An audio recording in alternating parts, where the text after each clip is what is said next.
Kochani, pytacie nieraz, dlaczego na pomidorach zawiązuje się mało owoców, skoro były kwiatki. Te pytania dotyczą pomidorów, które uprawiamy w szklarni, w tunelu.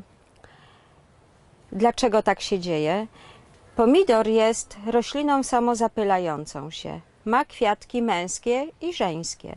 Żeby mogło dojść do powstania owocu, musi poprzedzić to proces zapylenia. Czyli pyłek z męskiego kwiatka musi spaść na kwiatek żeński, na część żeńską i wtedy dochodzi do zapylenia i gotowe i może powstać nowy pomidor. Żeby pomidory nam dobrze owocowały, to musimy jeszcze wcześniej zadbać o dobrą rozsadę. O to, żeby rozsada była sprawdzana pod kątem tych 5 aspektów dobrej, zdrowej rozsady. Czyli musi mieć odpowiednią temperaturę, musi mieć odpowiednie nasłonecznienie, wilgoć, przestrzeń i ruch.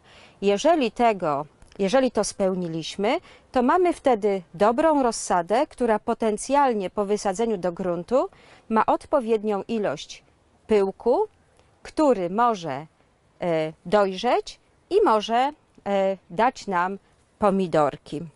W naturalnych warunkach dochodzi do procesu samozapylenia się, ponieważ wiatr porusza krzaczki pomidorów i siłą grawitacji, dzięki prawu grawitacji, ten pyłek osiada na znamieniu pręcika i wtedy mamy zapylenie i mamy pomidor.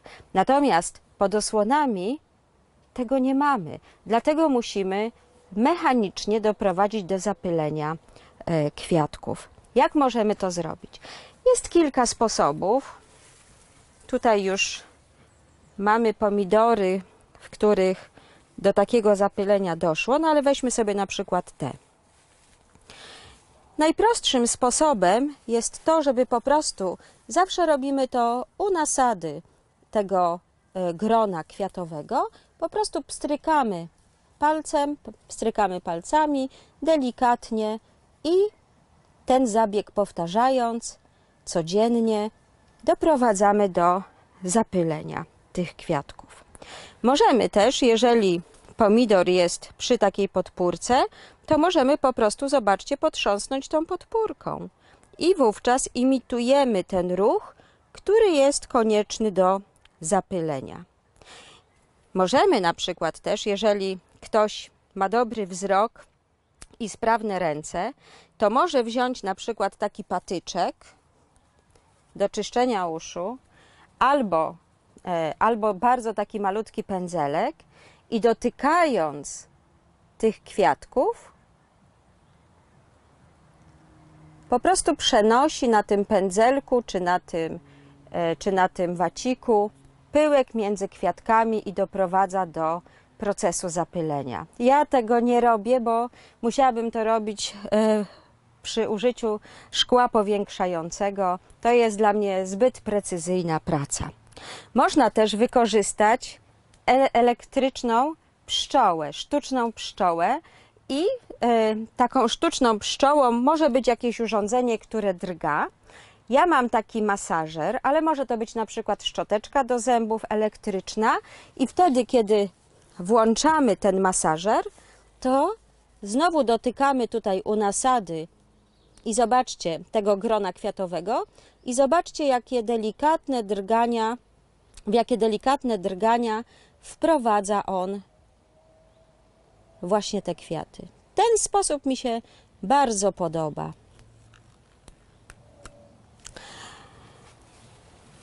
Co jest jeszcze ważne, jeżeli chodzi o pyłek?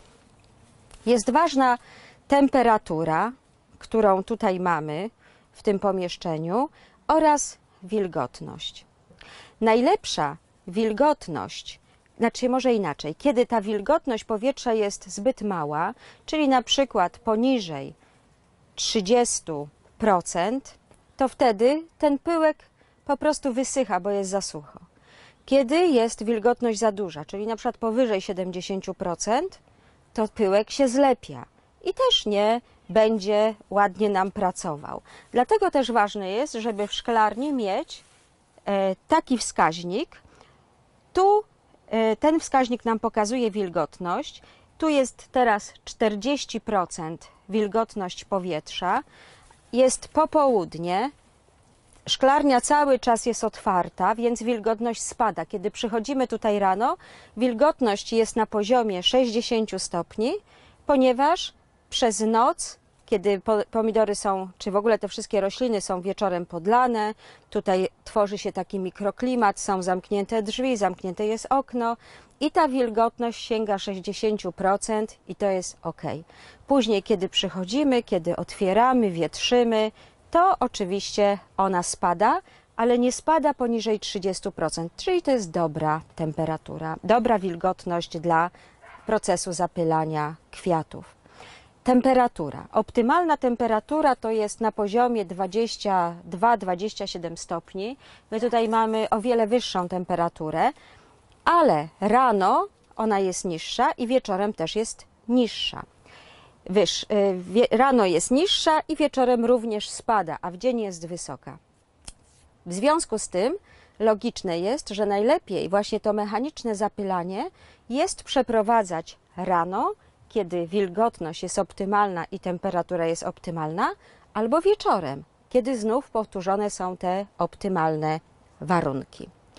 Są też jeszcze inne powody, dla których, czy z powodu których ten proces przekształcania się kwiatków w pomidorki może nie przebiegać optymalnie.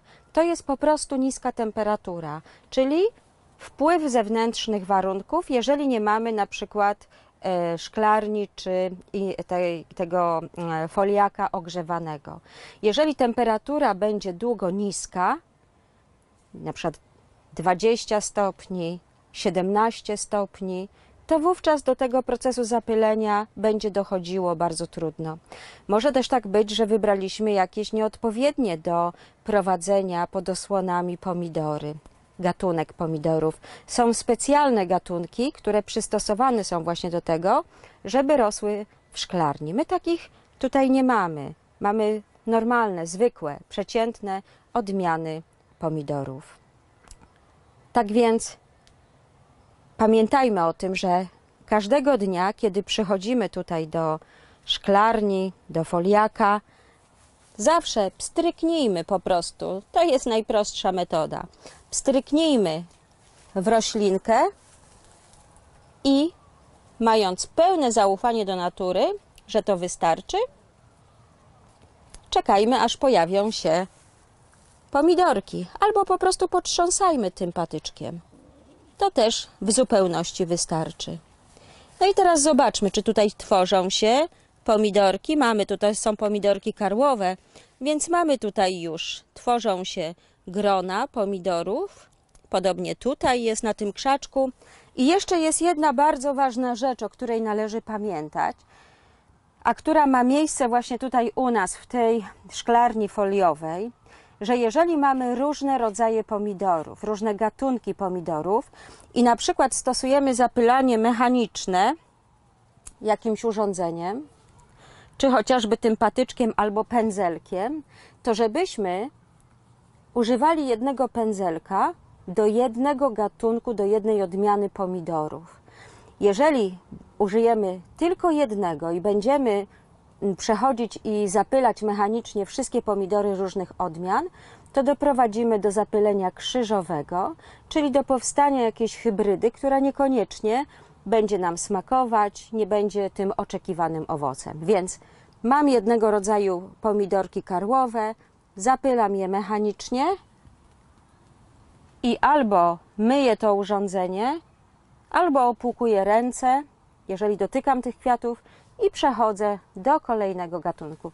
Z tego też powodu, na przykład u nas, każdy pomidor ma taką swoją metryczkę, na której jest napisana nazwa gatunku pomidora i wtedy nie sposób się pomylić. Więc pamiętajcie o tym, żeby w okresie kwitnienia, kiedy pojawiają się te piękne żółte kwiatki, z których będą pyszne, smaczne, wonne pomidory, żeby podchodzić do każdego krzaczka, ruszać nim stwarzać takie warunki, jakie byłyby na zewnątrz. Tak jak gdyby robił to wiatr, potrząsając pomidorem na zewnątrz.